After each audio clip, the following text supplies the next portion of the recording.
So here we go.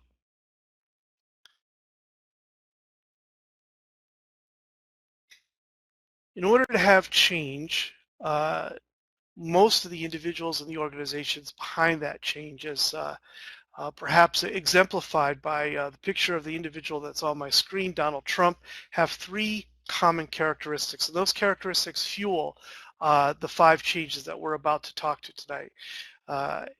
Every individual that I know of and every person faced with any kind of challenge, the way that we often face accessibility from many different facets and angles, are risk takers. Whether it's technological risk, whether it's implementation of standards, whether it is involved in some aspect of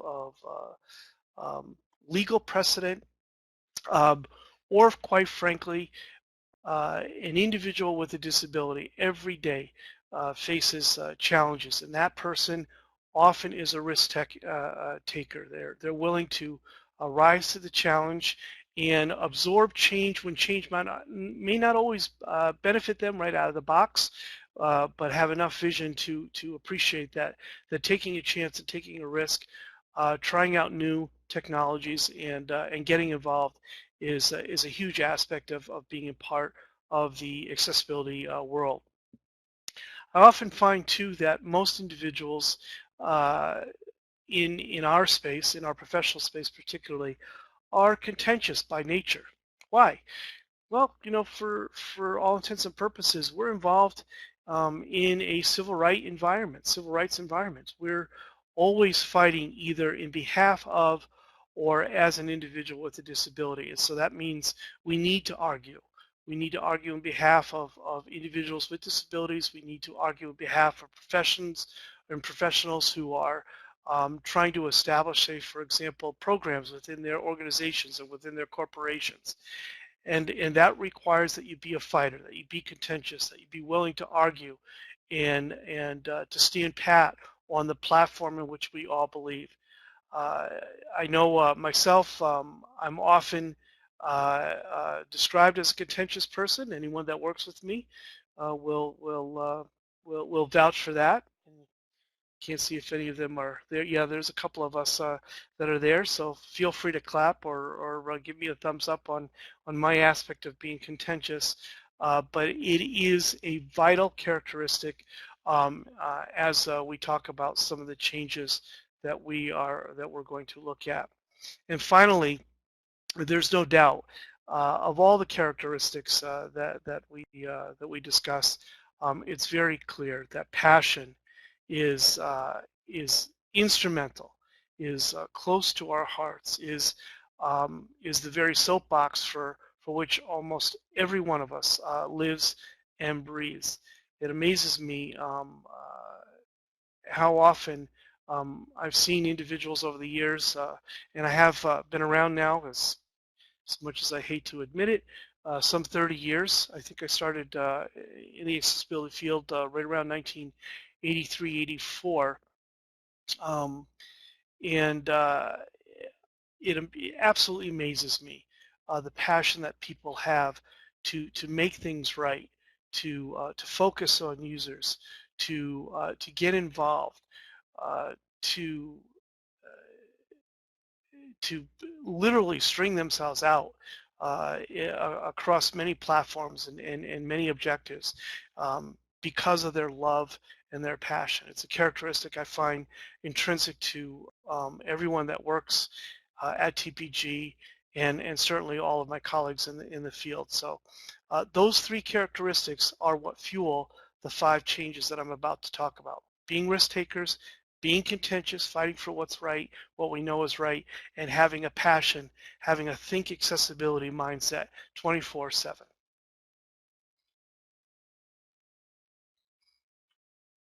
So change number one, AUX or accessible user experience is what I believe will be the new accessibility or A11Y, just using some of our quick acronyms that we've come to know. Over the years, when you really think about it, it's amazing how many advances that we've made in things like accessible coding at the HTML level, at the JavaScript level. ARIA is a great example. We've done a phenomenal, have achieved phenomenal areas of compliance just from that level.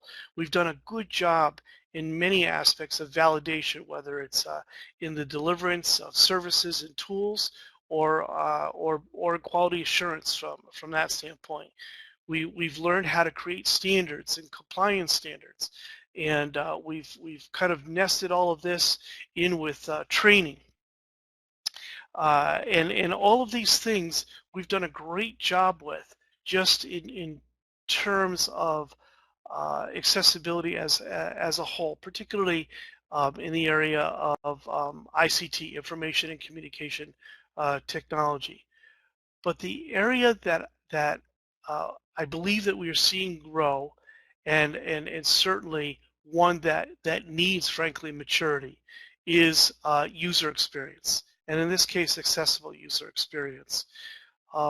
In the again, in the picture, the image of the slide that I have on the screen right here, it's a booth that was set up by Elle Waters and Carl Gross in 2013, last year's CSUN. And it's a takeoff on the old Linus and Snoopy cartoon, where they had the Doctor is in kind of area there that you could go to and visit, get some help. What this says, though, is exactly what accessible user experience is about. It's about helping people, because ultimately that's what accessibility is all about. It is about understanding users. It's about usability. It's about the development of personas, I think, that have been exemplified again by individuals like Whitney Quisenberry and our own Sarah Horton, David Sloan, Elle herself. Carl has been involved in this. Derek Featherstone. There's just a whole a bunch of people now who have really helped to raise the awareness around user experience. We can get the code right. We can go out and we can validate and help people understand where they need to make enhancements to improve the ICT, so to speak. But the key to accessibility is an accessible user experience. Without it, anything we create, anything that we develop, anything that we design, really, and for all practical purposes, is for naught. We need to focus on users. We need to understand how users with disabilities across the board use and interact with an interface, with software, with the technology. And frankly, over the years, I think I could say with good confidence that many of the things that have been developed in behalf of individuals with disabilities really and truly have not focused on users and how users with disabilities interact with those systems. And so this is going to be the new charge. It's something, again, TPG has really focused on, again, being led by Sarah and David. Whitney Quisenberry, in my own eyes, has kind of led the charge over the last 2 or 3 years. Usability has been something that I've been talking about since the 80s, but now's the time for it to become the new accessibility. So we're going to focus on user experience. You're going to hear a lot more about it. You're going to see it. You're going to see exemplars of it. You will see a lot more user testing that involves people with disabilities, and you will see standards, WCAG standards, the new Section 508 standards, standards that have been developed in Australia and in Europe. All will be characterized by user experience. So that, from my standpoint, is significant change number one. Accessible user experience will be the new accessibility. By the way, Carl, I'm not sure how we're handling questions here, so you want to give me some guidelines along those lines if folks want to ask them or comments during the session. You want me to wait until after the session? Well, that's up to you. We have a Q&A pod. Unfortunately, I'm not seeing any questions, so that's good or bad. I'm not sure. Okay. But if anybody wants to type a question in the Q&A pod, and then I can interrupt you and get you to answer it then, or if you'd rather wait, that's up to you. Okay, sounds good.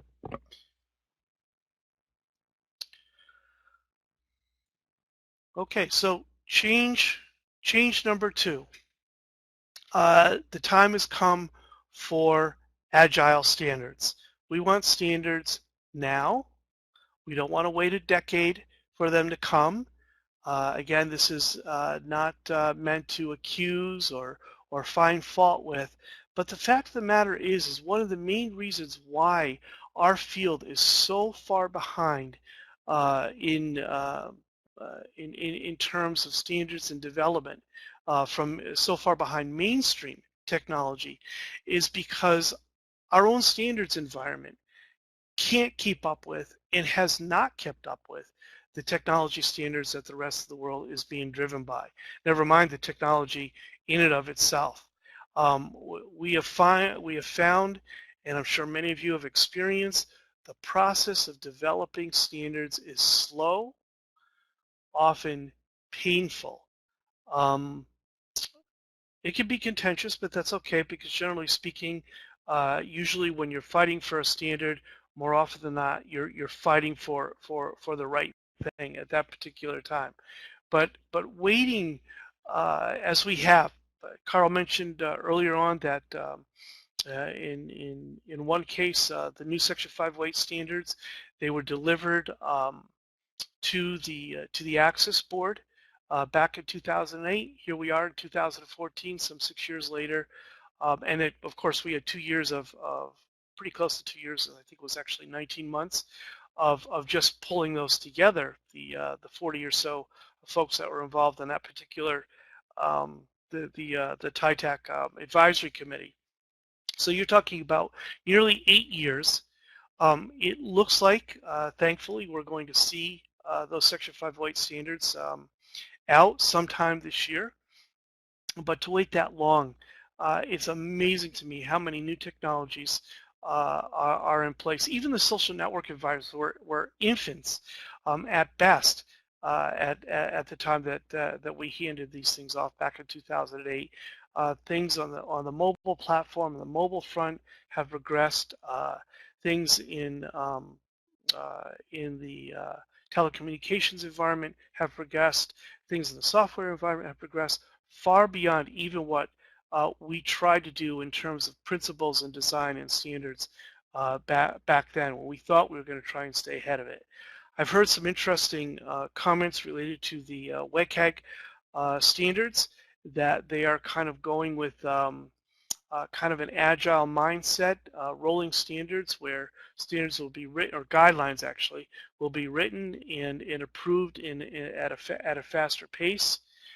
We're not trying to hurry for the sake of hurrying, but we need to keep up with technology. One of the things that I know myself that I've been encouraging folks, many of our clients, likely you're doing the same thing, or as an organization you're thinking about it. If you wait for the standards, uh, you're going to be that much farther behind in the long run. We pretty much know how things are going to play out. We know some of the bottom line principles. If you look, for example, at the standards, there are things like the functional performance criteria, which in a sense uh, are themselves principles. They say that, in short, in order for a technology to be usable and accessible to an individual with a disability, it must be usable by a screen reader user. It must be usable by a screen magnifier user. It must be usable by an individual who has fine motor control disabilities. It must be usable and accessible to a person with cognition disabilities. So if we treat things like the functional performance criteria, or in the WCAG standards, you look at the principles of the POUR aspects. If you look at those, you're going to be able to build and deliver a much more usable, a much more accessible experience, rather than waiting for the nitty-gritty to be worked out by the various standards committees, or even the guideline committees, or the working groups and task force all over the world. We're trying, again, as I said, trying to do the best that they can, but they are not meeting the demand of technology as technology goes at breakneck and quote-unquote internet speeds.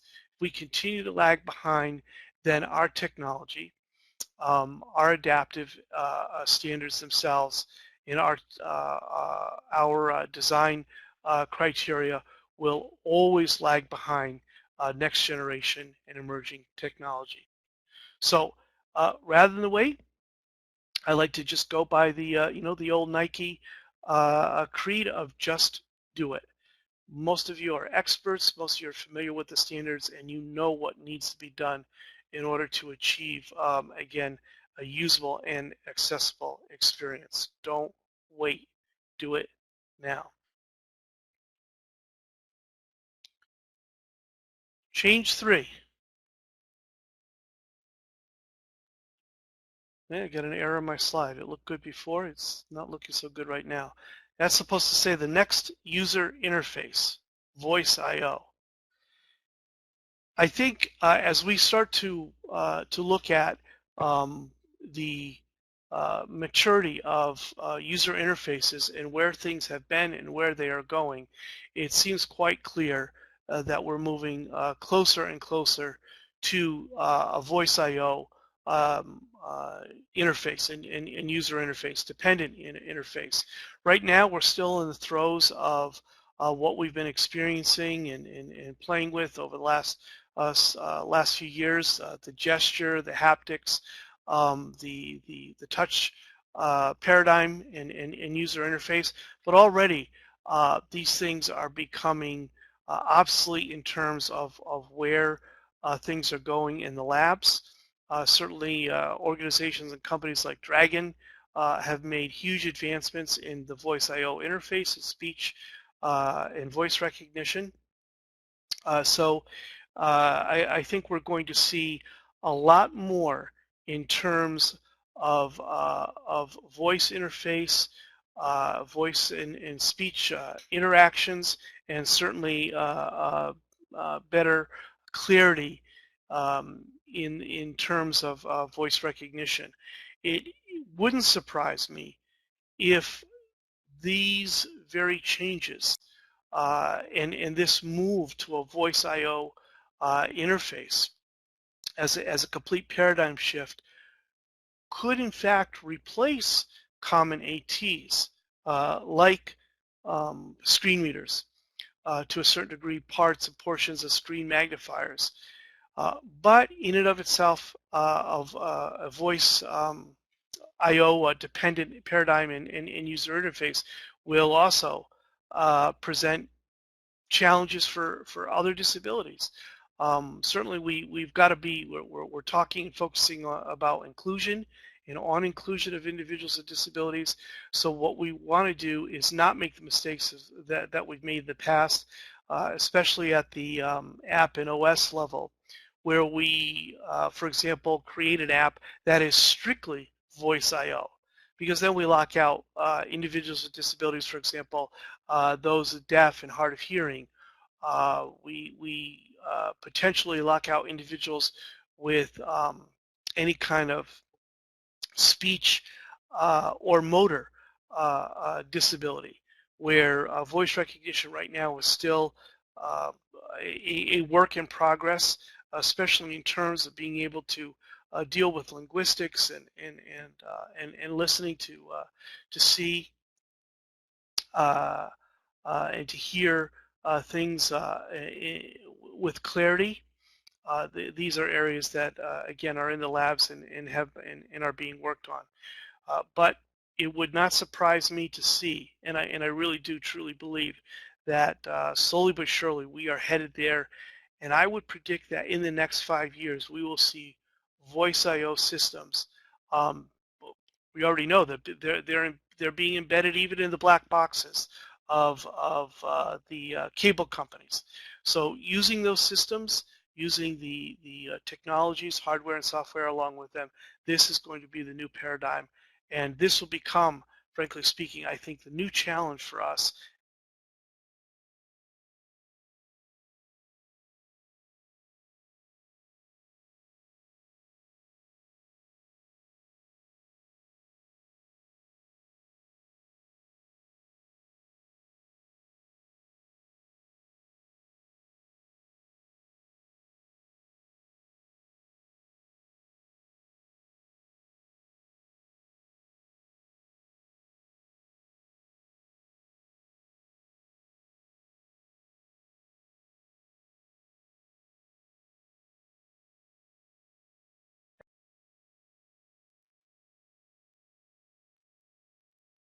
So far, so good, man.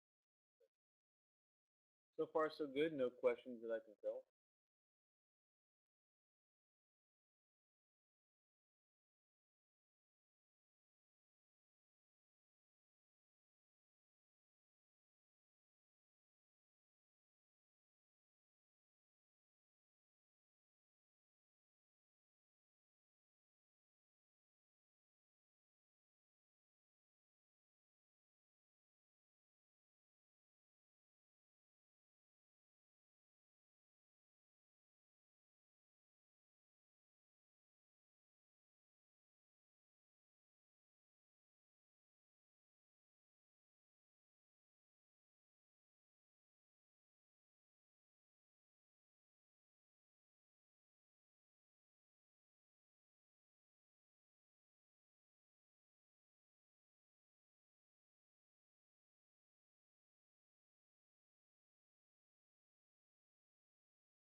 So yeah, does anybody have any questions?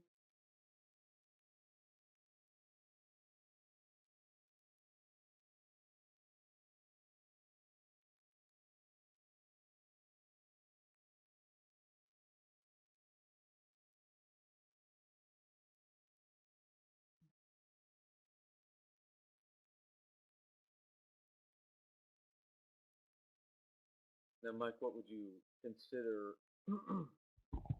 the necessary teeth? I mean, what do you think would be a appropriate moderator or motivator?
great. And that's the kind of story I think people want to hear because it helps make that argument much more solid. You know, you get these arguments sometimes. I know you've gotten them. I'm sure everybody on the list here has gotten them, and that is, you know, this question that people ask: well, how many blind people do we really have using our site?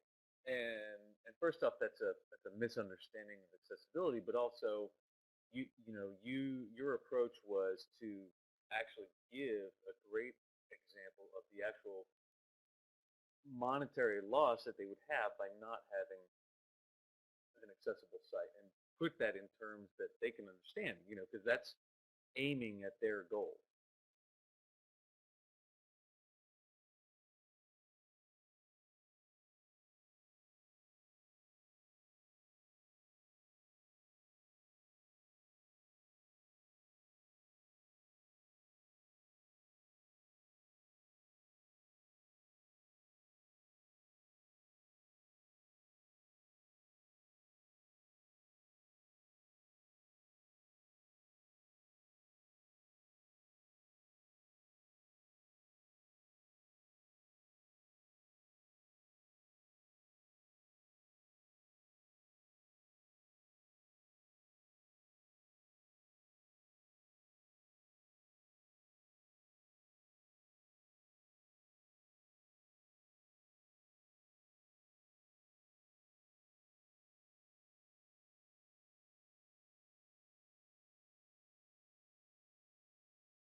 Does anybody have any questions for Mike?